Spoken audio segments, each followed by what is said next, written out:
उत्तर प्रदेश के एक छोटे से गांव रामपुर में सावित्री देवी का 2 मंजिला घर हर सुबह पूजा की घंटियों से गूंज उठता था। सावित्री देवी विधवा थी, लेकिन जिंदगी को पूरी श्रद्धा और आत्मविश्वास के साथ जीती थी।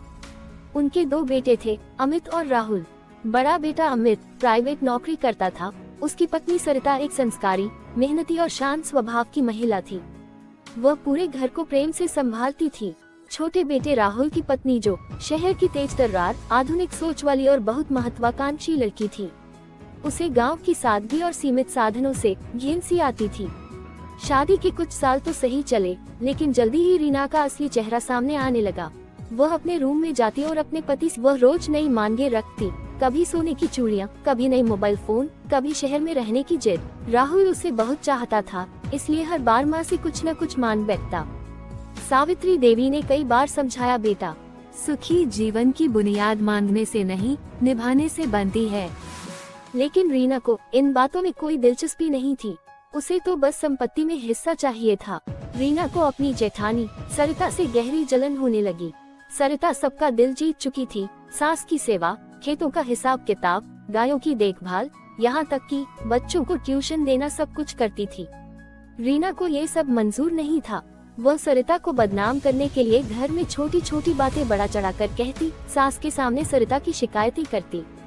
एक दिन उसने कहा, माँ जी, सरिता तो छुपकर आपकी दवाई में कुछ मिला रही थी, मैंने अपनी आंखों से देखा। सावित्री देवी चौंकी, लेकिन वर्षों की परख ने उन्हें सच झूठ में फर्क करना सिखा दिया था। फिर सावित्री उठकर बाहर घूमने चली जाती है और सोचती है। रीना ने जब सरिता पर जहर मिलाने का आरोप लगाया तो वो समझ गई थी कि कोई चाल चल रहा है। अगले दिन सावित्री ने रीना से कहा, बेटी, अगर तुमने कुछ देखा है तो सबूत दो, वरना किसी पर झूठा इल्जाम मत लगाओ। ये घर इंसाफ से चलता है, शक से नहीं। रीना को जवाब पसंद नहीं आया। वह गुस्से में अपने रूम में चली जाती है। वह मन ही मन सोचने लगी, जब तक ये सास और वो सीधी बहू है, मुझे कुछ नहीं मिलेगा, कुछ बड़ा करना पड़ेगा। रीना ने अब राहुल को उकसाना शुरू किया, तुम बड़े भाई से कम नहीं हो, आधा घर तुम्हारा भी है। वे लोग सब खुद रखे बैठे हैं, खेती की आमदनी, माँ का सोना, कुछ भी हमें नहीं मिलता। राहुल ने धीरे धीरे माँ से बात करना कम कर दिया। वहीं अमित यह सब देख रहा था, लेकिन कुछ कहता नहीं था।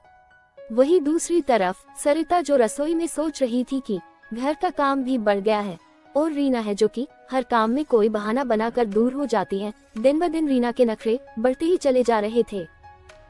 एक दिन सरिता बीमार पड़ गई। बुखार, थकान और मानसिक तनाव से वह बिस्तर पर आ गई। सावित्री ने उसका खूब ध्यान रखा। उधर रीना ने मौका देखा। उसने चुपके से राहुल से जमीन के कागज मांगे और कहा, इनको अपने नाम पर करवा दो, फिर हम शहर में घर लेंगे। जब तक वो जिंदा है तुमको कुछ मिलेगा नहीं। राहुल को भीतर से झिझक हुई, लेकिन रीना की बातों में आकर वो जमीन के कागज माँ के पास ले गया। माँ, बस साइन कर दो, हम अब जिंदगी में कुछ नया करना चाहते हैं। सावित्री देवी ने मुस्कुराते हुए कहा, ठीक है, लेकिन एक बार सभी को बुला लो, गांव के सरपंच को सब लोग रहें, फिर साइन कर दूंगी। सरपंच और घर के लोग सब इकट्ठा हुए। सावित्री देवी ने सबके सामने कागज रखे और कहा, मैं अपनी जमीन 2 हिस्सों में बांट रही हूँ। पहला हिस्सा अमित और सरिता को, क्योंकि उन्होंने खेत संभाले, माँ बाप की सेवा की। दूसरा हिस्सा राहुल और रीना को, लेकिन एक शर्त के साथ, अगर वो 3 साल गांव में रहकर खेती करेंगे और परिवार के साथ ईमानदारी से रहेंगे। रीना का चेहरा उतर गया।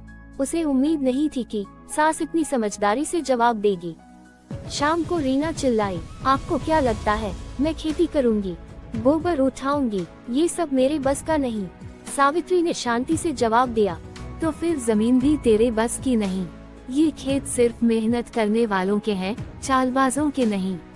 उस रात रीना ने राहुल से साफ कहा, या तो इस गांव को छोड़ो या मुझे छोड़ो, मैं इस गरीब खाने में एक दिन और नहीं रह सकती। राहुल चुप रहा। कई दिनों से उसका दिल अंदर ही अंदर कुछ कह रहा था।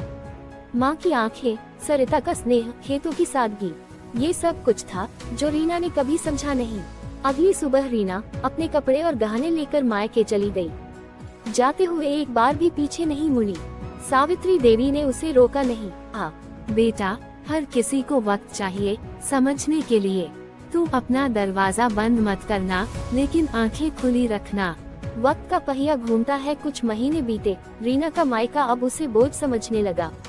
शहर में नौकरी ढूंढी तो असफल रही।